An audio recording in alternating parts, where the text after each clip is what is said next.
Makanan ciptaan si Smithy tadi ini digemari banyak orang, disukai banyak orang, dan sampai berbondong-bondong datang untuk membeli masakan dia gitu, Cok.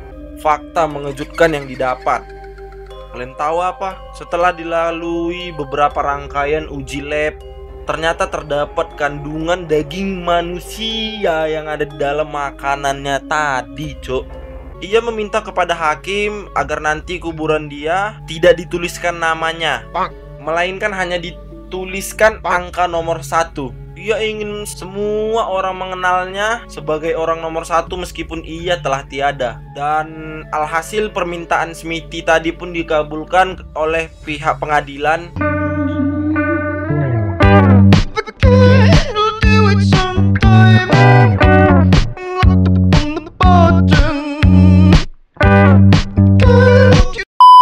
Yang udah klik video ini, kudoakan kalian semua sehat selalu. Tapi udah pada subscribe belum? Kalian subscribe lah dulu. Terima kasih. Sekuy. WhatsApp pribadi. Jadi Cuk, gini Cuk. Oke aman. Jadi kali ini kita akan membahas satu tokoh yang amat sangat terkenal ya di kalangan kita. Karena kita dulunya kecil kan sering nonton bioskop. Karena jadi waktunya kecil dulu kita kan sering kali nih nonton SpongeBob. Pasti tau lah kalian, ada satu adegan di film SpongeBob itu adalah diangkat dari kisah nyata gitu. Kalian tahu nggak yang apa itu, yang si Tuan Krab nih ngejar-ngejar topi si orang nomor 1. Tahu kalian kan? Udah pasti tahu lah kalian, karena kayak mana ya. Jadi si orang nomor 1 ini betulan ada di kehidupan nyata, Cok. Iya, baru tahu aku. Jadi nama si orang nomor 1 ini adalah Smithy Werbenman Jensen. Jadi di dalam satu episode SpongeBob itu yang bertajuk One Crab's Trash, diceritakan Tuan Krab yang amat sangat kikir. Diceritakan Tuan Krab yang memang terkenal dengan sangat kikir dalam kartun tersebut menjual barang-barang yang ia temukan dari sampah. Pasti tahu lah kalian kayak mana kelanjutannya ya kan. Ada satu barang yang menarik perhatian si kuning SpongeBob. Ada sebuah topi minum soda. Topi ini akhirnya dibeli oleh SpongeBob yang amat sangat polos, yang menggemari hal-hal konyol gitu. Dan pasti Tuan Krab sangat senang, udah pasti senang kali dia itu. Karena apa? Barang yang dianggap dia sampah itu bisa menghasilkan duit. Setelah beberapa saat, segala cara dilakukan oleh Tuan Krab untuk mendapatkan kembali topi tersebut. Kenapa? Karena di balik topi tersebut itu adalah topi yang sangat mempunyai sejarah. Hingga dikaranglah sebuah nama, yaitu Smithy Werbenman Jensen, si orang nomor 1. Dan ia menginginkan topi tersebut kembali kepadanya.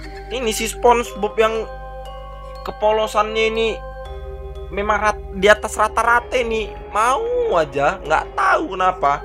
Dan pada akhirnya topi tersebut dikembalikanlah ke tempat peristirahatan terakhir Smithy.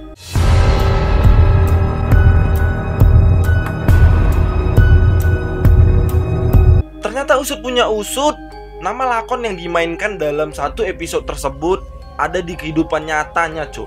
Berasal dari tempat yang sama dengan animator, yaitu di Oklahoma, Amerika Serikat. Ternyata sang animator Stephen Hillenburg, mereka berasal dari tempat yang sama dengan si Smithy Werbenman Jensen. Smithy Werbenman Jensen lahir pada tahun 1773. Udah lama kali bah. Smithy adalah koki yang pertama kali mengenalkan kepada masyarakat masakan daging asap dengan saus tomat di atasnya. Oleh orang-orang pada masanya, ia dikenal sebagai koki yang amat sangat jenius. Karena apa? Karena masakannya enak, Cuk. Udah pasti kau bayangkan masakan bapak kau di rumah ya kan. Udah positif tuh, fix sekali lah.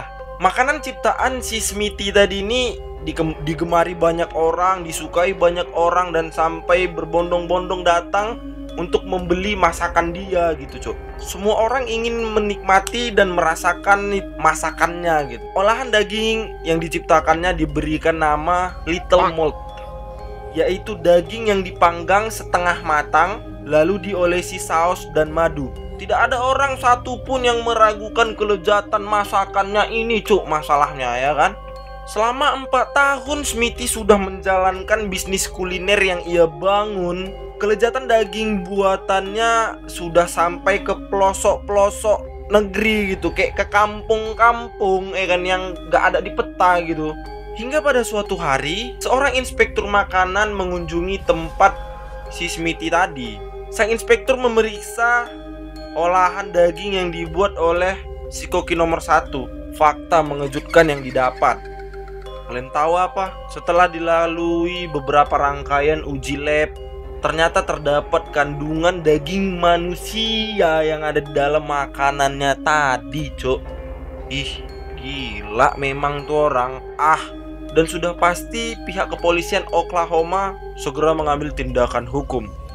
Bisa dibayangkan betapa gaduhnya, betapa peningnya pelanggannya tadi setelah mendengar kabar bahwasannya dagingnya itu adalah daging manusia gitu. Oh, mak kanibal bah, betul fix. Setelah melalui proses hukum selama 2 bulan, Smithy memang mengaku telah mencampurkan makanannya tadi dengan daging manusia.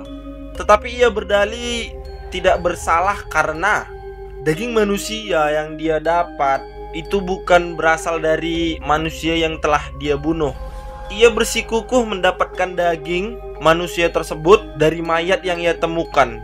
Cobalah kalian pikirlah dulu bagus-bagus, dari mana? Memang beteter-teteran rupanya mayat itu di tengah jalan gitu, dikutipinya, dikulitinya, dipotong-potongnya. Ya kali lah ada mayat di pinggir jalan gitu. Cobalah, dari mana lah coba ada mayat terus dapat. Ya mak entah, nggak tahu juga lah, entah zaman dulu memang kayak gitu ya kan, mayat dibuang di pinggir jalan. Tapi nggak tahu lah kita ya kan. Terserah kalian lah, kalau kalian lebih tahu kalian komentar di bawah. Oke. Alasan si Smithy tadi tidak dibenarkan, hakim pun menjatuhkan hukuman mati kepadanya. Mampus kau kan Bang Smithy, bandel kali kau, daging manusia pula kau buat makanan kau, mampus kau kan. Sebelum ajal menjemput atau sebelum proses hukuman mati dilaksanakan, ia meminta kepada hakim agar nanti kuburan dia tidak dituliskan namanya, melainkan hanya dituliskan angka nomor 1. Ia ingin semua orang mengenalnya sebagai orang nomor 1 meskipun ia telah tiada. Dan alhasil permintaan Smithy tadi pun dikabulkan oleh pihak pengadilan. Pemerintah pun merahasiakan tempat pemakamannya dengan alasan tertentu. Dan hingga kini fakta tentang keberadaannya makam Smithy masih dicari keberadaannya. Jadi fakta yang sebenarnya juga masih banyak yang dirahasiakan. Ini masih beberapa fakta yang terdapat dalam beberapa blog. Ya ini belum semua, ya nanti kalau ada aku buat video yang keduanya lah. Kalau ada ya, nggak janji tapi. Baik, buat kalian yang ada di rumah, enjoy parah kalian tonton video ini. Jangan lupa kalian klik tombol subscribe dan kalian tekan loncengnya agar kalian terus dapat notifikasi dari aku yang ngupload video. Jangan lupa juga kalian untuk nge-share sama kawan-kawan kalian yang ada di luar sana, yang di rumah, yang di kampung, yang di sekolah, di universitas, di mana-mana pun, everywhere. Pokoknya kalian the best lah. And the last, don't forget to subscribe. Peace.